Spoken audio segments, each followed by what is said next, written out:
negotiation and renegotiation of the treaty terms was almost constant over the next several years.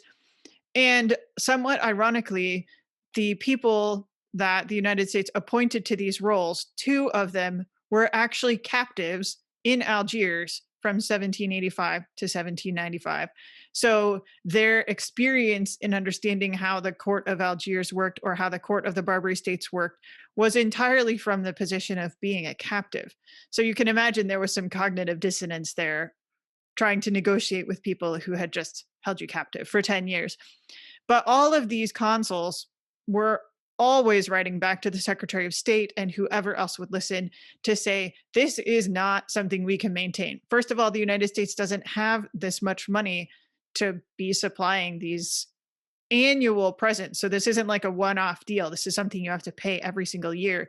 The United States just doesn't have that kind of money. But also there's a sense from these consuls that it's dishonorable to continue to pay off these Barbary states. The United States sees them as inferior, as weaker, as not worthy of this kind of attention. Although, of course, the United States is certainly in the weaker position at this point. And so these consuls are begging the Secretary of State all the time to send the Navy, send the Navy. And eventually they do send the Navy in 1801. So at the end of the First Barbary War in 1805, the United States makes some headway in tamping down the aggression of Tripoli. They sign a treaty that does not require annual annuities going forward, but that's not true for the other Barbary states that they're still engaged with. And so it's not until after the War of 1812 when some of the veterans of the First Barbary War return to the Mediterranean and then go after Algiers to break this cycle of payment. But it's really not until 1816 when the British finally get involved and decide that they too are going to break this cycle. There's kind of a joint venture between the United States and the British that leads eventually to the breaking of this tributary system. I think the historical significance of this is the United States' first real chance to flex its diplomatic muscles.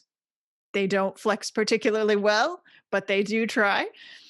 And also, I think the First Barbary War is the first major opportunity for the State Department and the Department of the Navy, or more broadly, the military, to work together.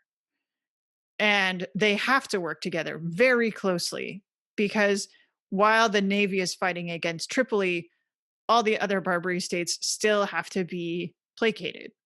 So they're working together very closely. And I think this is something that continues throughout the rest of the history of the State Department and the Navy in particular, because the Navy is always the muscle behind the State Department's actions or ideas about what should happen. And we see this throughout the rest of American history in terms of how the consular service relates to the Navy.